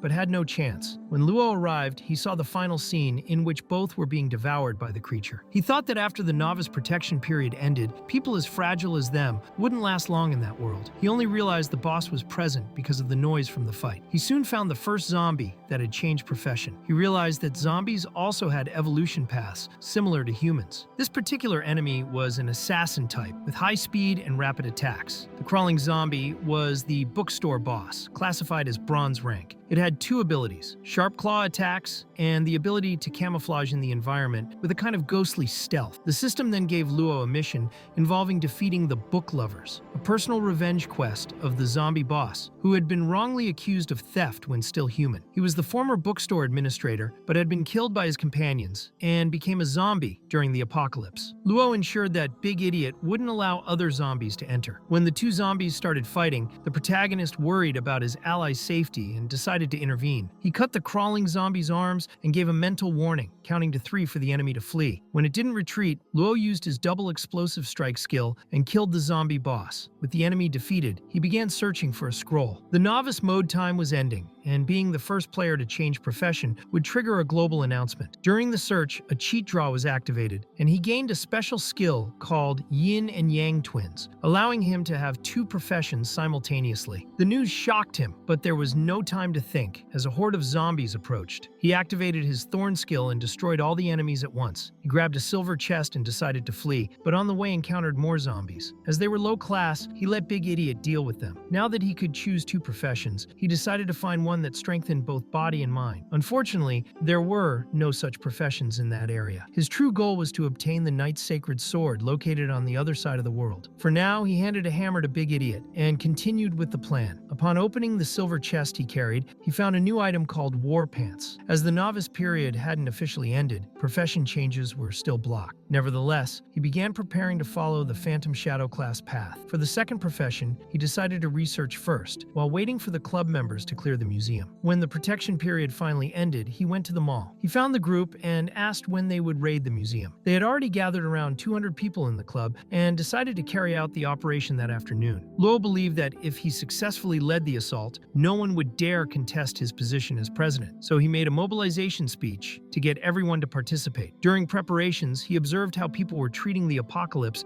as if it were just a casual game. Suddenly, a new fight broke out among the members. Gao Dong, standing next to him, seemed uncertain about the plan's effectiveness. Luo tried to encourage him, knowing this was a unique opportunity. He would use a piece of meat as bait to distract the zombies, leaving Big Idiot under the club president's care. Meanwhile, Luo began drawing the zombies' attention away, allowing the others to enter the museum safely. Outside, he handed a piece of meat to one of the boys and told him to keep running. He said he would stay behind to help contain the zombies, but deep down, he only wanted to deceive everyone. His goal was to arrive first and get the hidden scroll. He managed to reach the desired location and began punching the glass, protecting the item. As soon as he broke the protection, he grabbed the scroll and used it immediately. He was then transported into an isolated space, surrounded by numerous fireballs. Remembering his past life well, he easily found the secret passage. The system displayed a panel with instructions, revealing that there was a mysterious test inside. Luo noticed that some information was incorrect and tried to question the cheat system but received no response. Even so, he thought it was fine and decided to accept the mission. Luo started the first test by placing his hand on the orb. As he did, a mysterious force was activated, and his eyes widened at what began to happen. He was sent into an illusion, a space dominated by blood and memories of the past. In his previous life, he had relied solely on his hatred for Tao Jinghan, but that did not help him pass the trial. At that time, the test was useless to him. Now, in this new life, everything seemed different. He began to understand the true purpose of the trial and managed to overcome it clearly. A voice came from somewhere, confirming that it was enough. The first test was complete, and without delay, he was sent to the second. Luo was surprised at how quickly everything was happening. Upon entering the room for the second test, he remembered that in his past life, he had tried to face this challenge relying again on hatred, but could not endure to the end and fainted. Now, after waking in the test, he knew he had to endure until the end. A dark voice tried to convince him to give up, promising that fainting would take him directly to the third test. But he could no longer think that way. This was a new chance, and he would not waste it. During the trial, he had visions of his previous self and continued walking firmly until he found a passage. As he approached, he felt that he had reached the end of that challenge. A sensation of rebirth filled his body. He had passed the second stage and was now heading to the third and final test. In his previous life, he had received a deep scar at this moment because of someone who had hurt him. Now he was there to seek justice and correct the past. As he entered the last test room, his sword appeared in his hands. Suddenly, a black cat appeared in the room, which he found very strange. With no time to think, the cat attacked, and he defended himself with his sword. After several combat movements, using different types of weapons, the system recognized his skill and granted him a new talent, called Combat Omnipotence, which allowed the efficient use of any type of weapon. Even with his eyes closed, he approached the enemy and managed to strike successfully. Thus, he passed the third test. As a reward, he obtained the Phantom Assassin profession scroll. Since he had not officially changed professions yet, the system informed him that he would gain an additional level after the process. However, even after passing the test, he remained in the same place, unlike in his previous life, where he had been expelled immediately after killing the cat. He began to suspect this was related to the cheat system and also to an incomplete mission, which seemed to be activated through the true power of the scroll. Realizing he had not yet inherited this power, he decided to follow the only available clue. He saw a fissure with a faint glow and touched a painting different from the others he had seen before. With this touch, a new path opened. In the new location, he opened the scroll and saw the name Chi Yu written on it. According to legend, Chi Yu had been killed by the emperor and buried, with his head transformed into a forest of blood-red maples. It was said that ghost cats could preserve souls, and Chi Yu's soul had been maintained thanks to encounters with these ghosts. Knowing his soul would disappear, Chi Yu created the scroll so his power could be inherited in the future. The final test was to be guarded by cats with a ghostly lineage. Lord Chai had created the 3 trials to test unbreakable will, eternal perseverance, and absolute mastery in combat. Luo passed all of them with the highest performance, gaining the right to inherit the strongest power of the 9 Li tribe. He placed his hand on the revealed image and felt that he was finally confronting the true power hidden in the scroll. The system identified that he was receiving an unknown power inheritance. In response, it removed all standard blue star energy from his body and began combining this new energy with the elements of the apocalypse game. His profession began to change. He fell to the ground, feeling extreme weakness, and the system informed him that his new profession was Soldier Lord. Originally, he had only wanted the Phantom Assassin class, but he had never expected to pass Chi Yu's complete test. He soon noticed something glowing above his hand. It was an orb, orb, the most important item of Chi Yu. Its function was to adapt professional abilities according to the player's ideas, as well as absorb energy to enhance attributes and improve equipment. Luo was amazed to see that the item had no growth limit. Without warning, the orb jumped onto his head. It was expected that a weapon from Chi Yu would indeed be so special. After that, he was transported back to the normal world. The system displayed his new status, showing that he had now reached level 13. Luo was impressed at how much his attributes had improved. With this new power, he knew that soon he could traverse even entire groups of zombies without being threatened. In the end, the system publicly announced his achievement. He was the first player in the world to change profession, securing a unique global achievement as a pioneer. The Soldier Lord profession had a special skill related to Chi Yu, allowing the user to control the 9 Li orb and transform into any type of warrior weapon. Each time he changed form, he also acquired the skill and proficiency of that weapon. Additionally, energy could be injected into the orb to power it, and the orb still held another ability that Luo had not yet awakened. When he obtained this power, the protagonist thought he was dreaming and even pinched himself several times. He began imagining becoming invincible and decided to test the orb's capabilities. He used a common baseball bat as a test, letting the orb devour its energy. Afterwards, the orb slightly increased in size, and a silver sword called 9 Li sword appeared before him. He found it incredible and realized he could change the weapon's form easily. He tried transforming the sword into a bow and succeeded. Then he began testing weapons from all classes one by one, excited by the possibilities. He ended up using all his mental energy in the process and became exhausted, but luckily still had a recovery potion and used it to restore himself. Afterwards, he noticed he had received a new title called Pioneer, a unique title that increased all his attributes by 2 points. Even though he found the effect somewhat weak, he accepted it and moved forward. With this, he also purchased a silver rank piece of equipment. Among the acquired items was the Ghost Demon Mask. It carried evil energy and could conceal the player's basic information. The mask also had the Devil's Face ability, causing anyone who looked directly at it to enter a state of fear, reducing attributes and affecting motor coordination. Luo decided to equip the mask and then activated the draw for a new cheat. The system informed him that he could use 2 rings simultaneously, and both effects would work. After distributing his points, he decided to leave the location. Meanwhile, in the club, the atmosphere was festive. Gao was about to give a speech and announced that he wanted to introduce the club's greatest distributor, a man nicknamed Big Idiot, who at that moment was holding a chicken. It was exactly at that moment that the protagonist arrived. Gao showed relief upon seeing Luo safe, as he had been worried about his absence. Gao also informed them that about 1,500 zombies had been eliminated in the last operation, with Big Idiot handling 100 alone. They displayed the resources collected during the mission, and Gao said he still needed to speak with Luo privately. The protagonist assessed that a large group like that meant greater chances of finding equipment and also more hope of raising the 9 Li orb to diamond level. Since the club had more people, they could gather more resources. In addition, the resource cards that Luo possessed were blocked and could not be used directly. Therefore, he considered exchanging these cards for coins or equipment with the club members, since the orb required these items to level up. With this in mind, he decided to speak with the club president. The president acknowledged the efforts of Luo and the Big Idiot during the operation and made it clear that all Luo had to do was say what he needed. When the protagonist mentioned that he needed equipment, Gao found it curious and revealed that he had prepared a surprise for him, presenting a ring as a gift. Gao had never imagined that Luo was after equipment, so the gesture was a recognition of his contribution to the group. Shortly after, the game system updated and announced that the true apocalypse had begun. The beginner protection period had ended and the difficulty would rise drastically. New rules would be applied and the world would become harsher. Luo understood that the situation would now become as brutal as it had been in his previous life. With the changes, all players were forced to leave their homes and fight for survival. Outside, screams could be heard from all directions. Amid the chaos, the Big Idiot began to undergo a mutation. Luo was confused and sought explanations from the system, which replied that the Big Idiot's status conflicted with his evolution, but that it would be corrected. The system revealed that he would not gain a new form, but his attributes would increase by 50%. In addition, he could now acquire extra talents and change professions. This gave the protagonist an idea, as he considered helping the Big Idiot acquire a hidden profession to secure 100% inheritance of power. The system then suddenly changed, startling the protagonist. He was asked if he wanted to hide his name, as he now led China's level rankings. Luo reflected on this and decided there was no reason to hide. Observing the ranking, he noticed that his enslaved zombie was in 3rd place. In the past, he had hidden his identity due to the danger posed by the Li family, which had caused many problems for him in his previous life. However, now that family had not yet grown strong enough to be a threat, this time he wanted to act openly. He even considered recruiting allies to help him collect equipment that could be ideal for enhancing the 9 Li sword. He also realized that he had accumulated many titles and was now better prepared to face the real apocalypse approaching. With the resources and titles he had earned, the protagonist could now safely support a small team. During this analysis, he noticed he had received an epic title called Unmatched in the World. This title increased all attributes by 10% and represented a rare achievement. Upon noticing this, he could not contain his happiness and began pacing back and forth, amazed by the magnitude of this gain. Wasting no time, he equipped the title, and immediately, his drop rate increased by over 100%. This meant he would now receive double rewards for each defeated enemy. To test this new advantage, he planned to harvest leaks from the area known as the Death Club. Upon opening the door to leave, he was surprised by a zombie, but eliminated it easily. However, he soon realized he was not alone. Other zombies were nearby, and these were of the corrosive saliva type. Faced with this, he decided to run and find an escape route. After jumping out a window, he reached a shopping mall where chaos had ensued. News that the zombies were stronger had spread, and many players were in despair. Recognizing the situation, Luo saw an opportunity. He approached the people and proposed a survival alternative. In exchange for some coins, equipment, or items, everyone would have enough food for a full day. The proposal generated an immediate and positive reaction. The players were desperate for solutions, and many eagerly accepted the offer. In a short time, he managed to gather 10,000 gold coins. Using the mask, he kept his identity hidden and began to move away until he found Gao. He approached Gao and whispered something in his ear. Gao understood the message and ran off to carry out the task. Luo hoped that Gao was intelligent enough to understand everything, but even if he failed, Luo would lose nothing. As the game's difficulty was about to increase, Luo concluded that he needed to continue accumulating coins and high-level equipment. Accompanied by the Big Idiot, he set out to eliminate more monsters and create space for the players to leave and breathe fresh air again. Meanwhile, he overheard a group discussing the idea of building their own base. They intended to charge a toll to anyone using the magic shop, and thus amass a fortune. Since the zombies in that region had already been eliminated, they believed there would be no further danger. But the protagonist preferred not to get involved with these people at that moment, and decided to open a door to check the location. As soon as he opened it, he was approached by a bearded man who questioned who they were. Another player who already knew the Big Idiot intervened, trying to calm the situation. The players quickly recognized that they were facing one of China's highest level characters. Everyone began to welcome them and show respect. They were referring to the Big Idiot, whose presence caused some fear. He even showed his hammer, which increased the others' apprehension. Luo asked his companion to calm down and decided to ignore the other players. Instead, he focused on buying items. While analyzing the available products, he acquired the Guardian emblem of Mo Du and activated the item. This emblem was a special diamond level item. Once activated, it needed to be affixed to equipment. Luo chose the ideal position and received a series of character upgrades, which he found impressive. He then went outside, where he saw some people cleaning the area and removing the zombies' bodies. Amid all this, a different energy began to form, as if a portal were emerging in that location. One of the players suggested that it could be a profession change point. A girl approached a crystal ball and wanted to know what it was. Upon touching it, a powerful energy enveloped her body. Suddenly, an explosion occurred, and she was thrown away, suffering some injuries. Immediately after, a gigantic level 18 zombie appeared and destroyed all the players around with a single attack. Then, the monster seemed to sense something's presence and retreated from the area. At another higher point, a group of players observed the scene. One of them warned the others not to touch the crystal ball. Meanwhile, Luo approached with the Big Idiot. When the group saw them, they began to retreat discreetly, trying not to be noticed. They considered Luo and his companion fools who would be killed by the giant zombie. However, upon recognizing the Big Idiot, they remembered he now held second place in China's ranking, with an even higher level. Still, the fact that specialists had been defeated made them uneasy, believing that not even the Big Idiot would prevail. Luo, however, had already realized that these three people were naive and not worth his time. He proceeded until he reached a large sphere. Immediately, he recalled that a berserk-type zombie, a boss protected by the Apocalypse Game's rules, was present in that location. In his previous life, a group of mercenary hunters defeated this creature, so he did not know the exact level of the enemy's power. The system indicated that whoever defeated the berserk zombie guard boss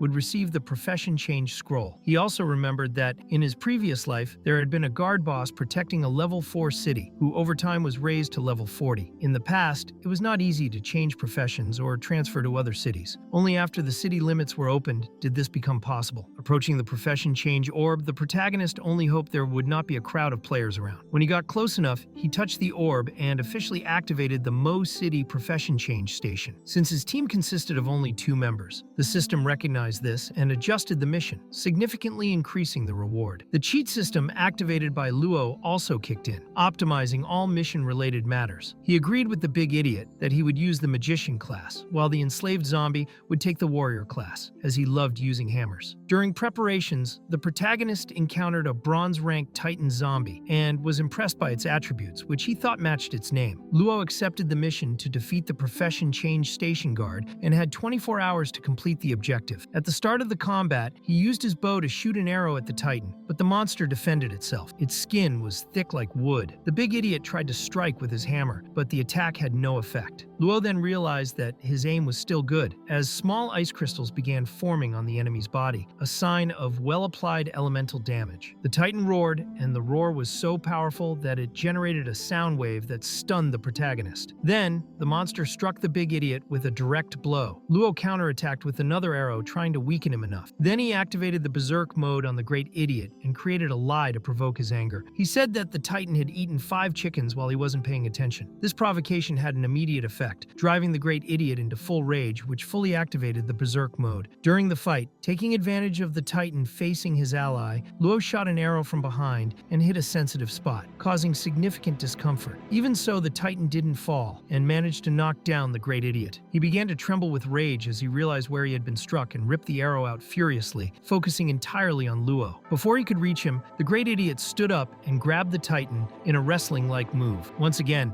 Luo cowardly attacked the Titan's weak spot, worsening the situation even more. The monster was already weakened, but remained dangerous. Luo fired several arrows consecutively, hoping the great idiot could dodge in time. Suddenly, an explosion occurred. The way Luo fought seemed strange, but it irritated the Titan so much that he activated the Titan bloodline and evolved. Now the enemy was a silver-rank boss. This transformation shocked Luo, as seeing a boss evolve on the brink of death was extremely rare. The Titan grew, reached level 19, and gained visible marks on his body. He also received a legendary talent that increased his strength and physical resistance by 30%. The protagonist was in shock at this new threat. He knew he would have to reinvent himself to emerge victorious. The Titan charged toward him, and even though it was hit by several arrows, its recovery was fast. Given this, Luo swapped the bow for the 9 Li sword and went on the attack. Even after landing a good strike, the result was disappointing, as the Titan merely scratched the hit spot. Noticing the great idiot distracted eating a little chicken, Luo realized he couldn't rely on him. Fortunately, he had more allies. He played his trump card and summoned a combat robot along with the zombie cat. With reinforcements on the field, the situation changed. The combined attacks were effective, and the Titan was brought down. The robot contributed its strength, while the cat took the opportunity to slash the monster's body with its claws. Even on the ground, the Titan did not give up. He used a skill called Titan's Wrath, which increased his power when attacking head-on. If he escaped, his pursuit skill would increase by 50%, making it almost impossible to flee.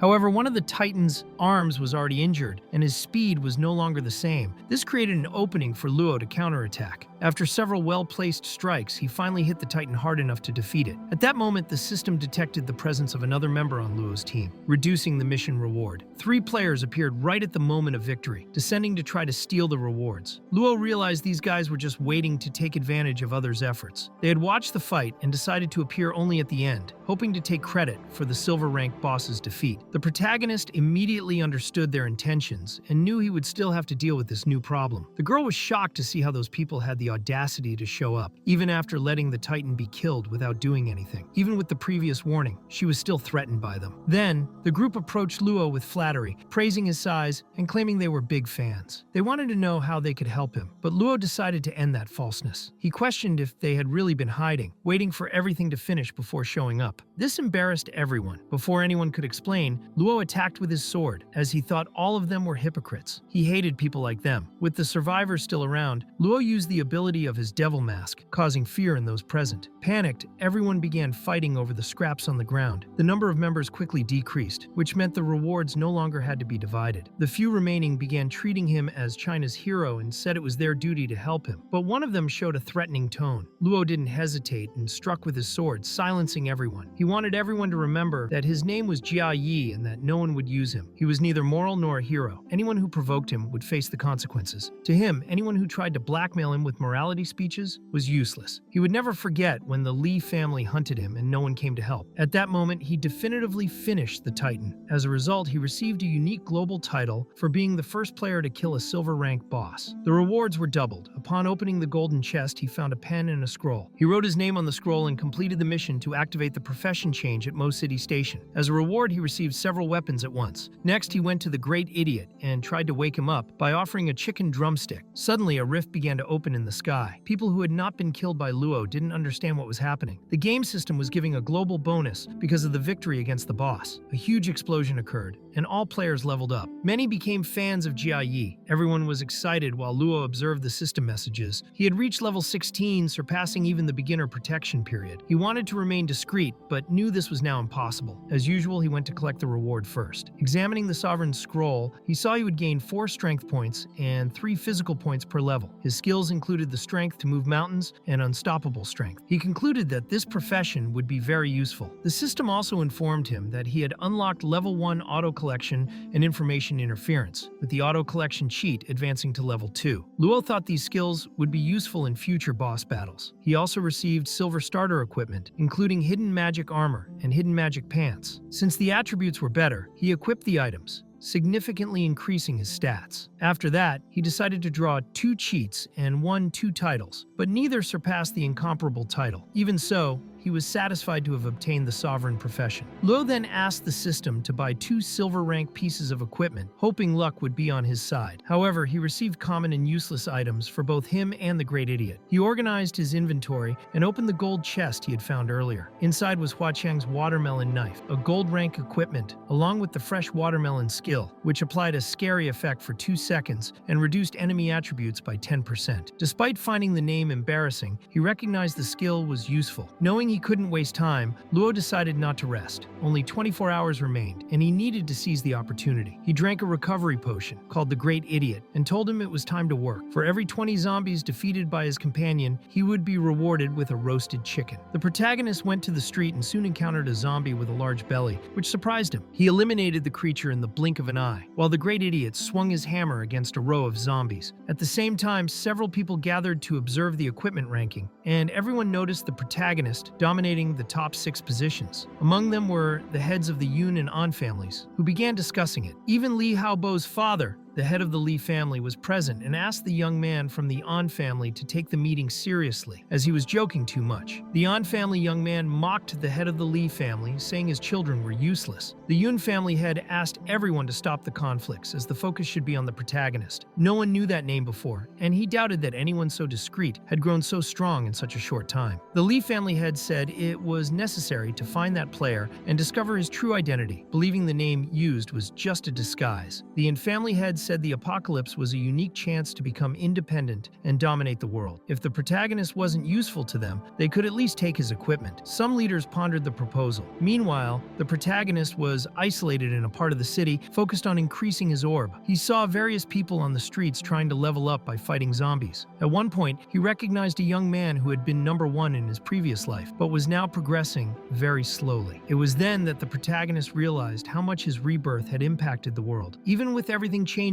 he knew that if he had enough strength, he could face anything. So he decided to upgrade all his equipment at once. After that, he took a bath and went to sleep. During the night, a gigantic rat emerged from the toilet. The mutation had made the animal enormous, and it attacked the protagonist without hesitation. Luo reacted quickly and killed the rat, but the creature's body fell on the bed, covering everything in blood. As if that wasn't enough, a legion of rats appeared on the streets, attacking people who were trying to kill zombies to level up. Luo heard a noise and suspected that a horde of zombies or mutant animals was approaching. He decided to investigate the surrounding area. Soon he heard a very loud sound and saw a large horde of rats moving in formation, as if led by a zombie boss. He understood that this night would bring a difficult battle and that he couldn't stay idle. Quickly, he set out with the Great Idiot. There were many rats outside, but fortunately, they weren't chasing him. Luo thought that if he could kill the horde's leaders, he would gain good rewards. However, since there were many enemies and he only had 1 life, he decided to act cautiously. He left the Great Idiot idiot waiting and went alone to check the rat's destination. He followed them to a house where the horde seemed to gather. Suddenly, the noise stopped, leaving him confused. He called the great idiot, thinking it was time to act again. Soon after, he heard the sound of crows in the sky and became concerned, as he couldn't face such a large number at once. The rat horde then started moving again, and the protagonist found it strange to see rats and birds coexisting peacefully. They entered a mansion in an orderly manner. This seemed absurd, and the protagonist wanted to understand what was wrong with that place. He went down to investigate more closely and saw that various zombified animals had gathered, including a bear. Even zombified, a bear's destructive power was something to be taken seriously. All these animals entered a mysterious portal. The protagonist decided to wait. After everyone disappeared, he began investigating and confirmed that the area had been completely evacuated. He realized that this was the right moment for him and the great idiot to act. He approached the portal and suddenly received a system notification informing him that it was an unknown dungeon. In the apocalyptic world, there were two types of dungeons. The first served for battles between players. The second transported the player to another location and offered a mission based on their skills and attributes. In his previous life, Luo had faced many dungeons and gained a lot of experience. Now, with the cheats he possessed, he thought he would have no major difficulties. The system warned him that he could enter and exit the dungeon whenever he wanted, with no pressure. With that, he decided to enter. Since the great idiot had no cheats to assist him, the protagonist thought it best to leave him resting safely outside. He entered the dungeon alone and soon found a hollow part in the wall. Without thinking much, he cut the area with his sword. He realized he was in a legendary dungeon where he needed to find the exit of a maze full of traps and hidden zombified animals. Despite thousands of paths existing, only one led to the end. Shortly after, he discovered that he had activated a special entry method called the teleport gate. This meant that the maze had not officially opened yet, making everything much more dangerous. Animals would appear gradually, and the player could not feel fear. Even with the mission limiting equipment effects, he still held his 9-Li sword and could use his abilities normally. As soon as he entered, the dungeon adjusted to his combat level. While walking, a flaming arrow appeared suddenly, and he could only protect himself with his sword. That defense was already difficult, but soon after, several other arrows appeared at the same time. Fortunately, he found a hidden passage, which startled him. From that point on, he decided to trust only his intuition and memory to advance. He found a door and started knocking. When he opened it, a huge rat jumped toward him. Even so, a rat was not a problem for him. Inside the room, there was a food card, and he took the opportunity to have a meal. After that, he continued exploring and always chose to go to the right. At one point, he narrowly avoided a type of acid flying toward him. The door he opened contained some zombified rat until he encountered a rat boss. After defeating it, he paused to reflect. Up to that point, Crossroads always offered 3 paths. 2 led to dead ends, and the third always contained traps, while another sometimes had nothing. He suspected that behind certain doors, there were random zombified animals. With this, he began analyzing probabilities and thought that door 002 might contain 2 zombie bosses. It was at that moment that he understood why the maze was so desperate. There was no sense of progress. With every step, he felt he was heading toward failure. Enemies grew stronger in each room, and traps became more dangerous. When he entered the next door, there were exactly 2 zombified animal bosses, as he expected. He managed to defeat both and was rewarded with an agility fruit. In addition, he received a support card that created traps, so he used it to open a hole that caused several zombified cats to fall. It was the 3rd day he had been trapped in that maze. On the 4th day, he managed to strengthen his 9-Li sword, which improved all the weapons he possessed. With this, he began eliminating lower-rank zombified animals much more easily. He faced 3 bronze-rank bosses at the same time and won. Meanwhile, in Mo City, other players continued leveling up, and even a girl managed to change her profession. As the protagonist was absent, many began to suspect he had disappeared or died. However, he was still at the top of the level rankings. Back in the dungeon, he exploded a zombie he considered shameful, and after killing a zombie cow boss, he reached level 20. Without wasting time, he decided to draw a new cheat. He obtained a cheat called Eye of Discernment, which revealed hidden information about living beings. Now he could see zombies' weaknesses and even details about other players. He considered this skill powerful, but realized it would make him even more solitary. Then he began fusing various items and moved to door number 41. There he saw a group of crows and used the Eye of Discernment to find their weaknesses. He then eliminated all of them with precision and drew a yin-yang symbol on a piece of paper. Soon after, he reached a dead end. This gave him a bad feeling. He thought everything was too easy and realized that something bigger was about to happen. He advanced more cautiously. Upon opening a new door, he felt intense energy in the air. A flash filled the area, and he saw the same yin-yang symbol on the floor. He had finally found the maze maze's exit. As a reward, he received a random draw of 2 cheats, but decided not to use them yet. In addition, he obtained the source of fire and the source of water, as well as a rare item called the Key of Rupture, which had a unique use and could open a force barrier equivalent to its energy for 10 seconds. The protagonist thought everything seemed simple, but he still knew he needed to act cautiously. He decided to test the source of fire, creating flames with his own hands. Then he tested the source of water, and found it strange that neither had any description. Suspicious, he chose to investigate the room further and ended up finding a new scroll. Upon opening it, he discovered that the place allowed a profession change and granted skills related to the 8 trigrams. For him, this was a very welcome surprise. Upon touching the central item in the room, he saw an intense light envelop him completely. His body was surrounded by an energy resembling a cocoon, while constellations formed around him. This gave him a new profession, the Green Emperor, and activated his equipment that awaited the union of fire and water elements. If he could fully develop these new abilities, he believed he would become invincible. Suddenly, the entire structure began to collapse, forcing the protagonist to leave the dungeon as quickly as possible. When he finally emerged,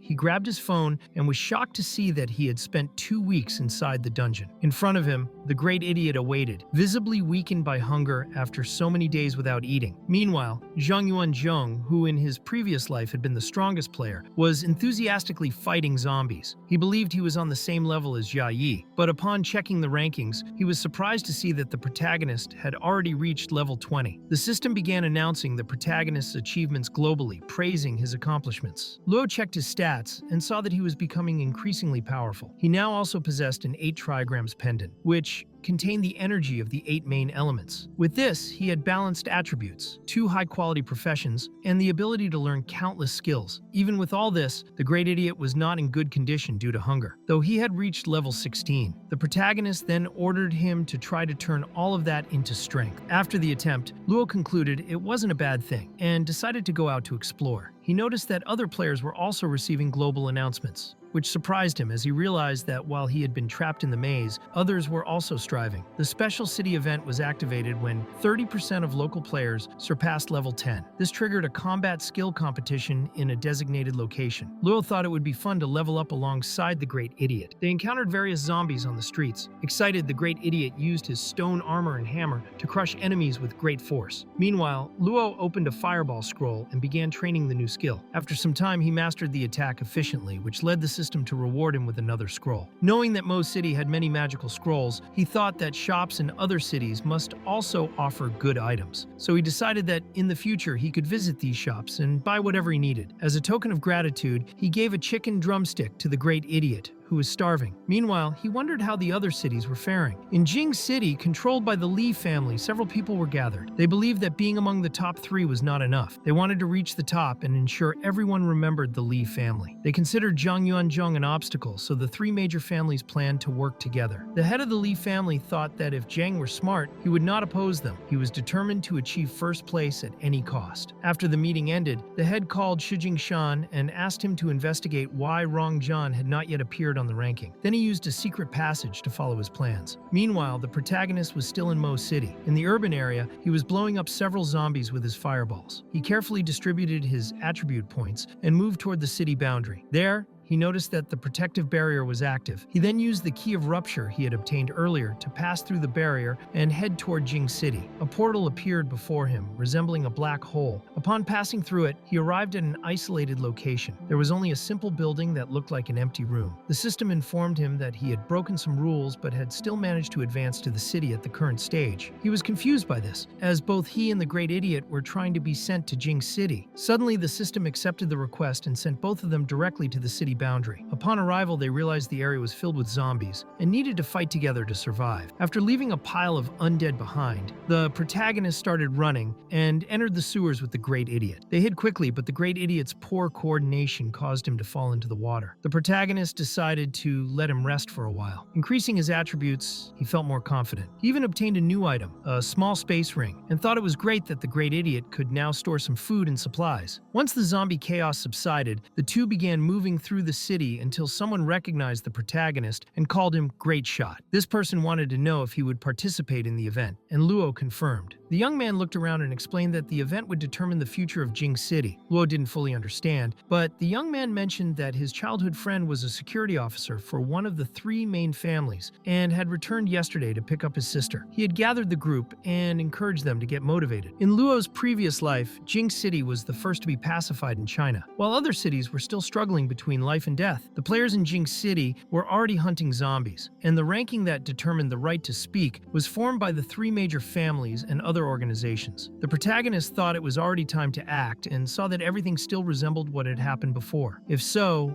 there were many possibilities. However, he found it strange that a simple guard had access to such confidential information and suspected a trick. He decided to pretend to believe him and rewarded the guard for the information with some resource cards. Each card cost 90 coins, and the young man became very excited. He handed over the 270 coins he had and completed the transaction. Then a girl suddenly appeared, saying she also wanted to buy a card. Luo proposed selling to everyone for 95 coins, provided the guard agreed, and all accepted. Since he had already lost the Mo City honor badge, he now wanted to obtain the Jing City honor badge. A young man warned the chief that they were in trouble. They summoned about 30 specialists with advanced professions, believing that the great idiot was strong but couldn't face them all. The chief became irritated and stabbed a blonde man for disappointing him. He also wanted to know who the protagonist was, as the great idiot followed him willingly. The guard from earlier returned and asked if Luo planned to move around at night. He explained that some zombies had been exhausted, but many were still nearby, and he knew a safe place for him to stay. Suddenly, several people appeared, and the protagonist counted 32. He thought they were all thieves, angry that he had sold so many resource cards. They demanded that he hand over half of his earnings that night as well as all remaining cards so they could forget the incident. The protagonist didn't like this at all and quickly drew his sword. He didn't want to waste time with them and activated Berserk mode in the Great Idiot, who began knocking down several with his hammer, leaving everyone furious. Using his water ability, the protagonist enveloped everyone's weapons and made them explode. Everyone got wet, and he asked if they still intended to continue. Without hesitation, he decided to attack everyone at once. The strikes were lethal, and the deaths happened quickly. The survivors realized he was too strong and impossible to confront. One tried to escape, but Luo wouldn't allow it. The bearded man was still around, and the protagonist wanted to know if he had anything to say. The others begged not to be killed. Luo decided to spare them and began speaking about himself, referring to himself as Liha Bo. He said he did not lie, and that if he brought someone along, that person's entire family could fall into misery. However, if everyone paid a fair price, he would let them live. Everyone handed over their savings. The bald, bearded man tried to leave slowly, trembling, but the protagonist noticed and made it clear that he too had to pay. Seeing the situation, the protagonist ordered the Great Idiot to kill everyone. The survivors panicked, and a hooded man believed that Jing City's situation would change. He grabbed a weapon and fired it into the air. The protagonist realized he might have annoyed someone dangerous. Later, in the safe zone of Jing City, Luo arrived with his enslaved zombies and was surprised to see that the zone had been built in just 1 month. He remembered that entering the safe zone required presenting a real identity, which could expose both him and the Great Idiot. An hour later, they finally reached the location and entered discreetly. The Great Idiot was tasked with obtaining a complete map of the city. With the map in hand, the protagonist discovered that the individual combat tournament would be held at the Jing Gym and decided this would be the first place they should visit. On the way, several people were commenting on Zhang Yuanzhong, who had received the title of general. Hearing this, Luo approached and asked who was responsible for betting on this type of event. He discovered that it was all handled in a red building directly across from the gym and decided to go there. Only 3 hours remained until Jing City's individual combat tournament began, and he intended to place his bets before it started. At the location, the vendor asked how many lottery tickets he wanted to buy. The protagonist decided to buy 3 tickets, betting that Zhang Yuanzhong would finish in 3rd place. He placed so much money on the table that the vendor was completely shocked. Others nearby began commenting on him, suspecting he was there just to cause trouble. Many thought he would lose all the money bet, believing the general would win the tournament. To complete the bet, he also had the zombie contribute a large amount, and together they totaled 40,000 gold coins. After that, he pressured the vendor to expedite the process, as the tournament was about to begin. He entered the gym and was able to see the participants' entrance. Among them, he finally saw Zhang Yuanzhong up close. At that moment, Jing City's individual combat tournament officially began.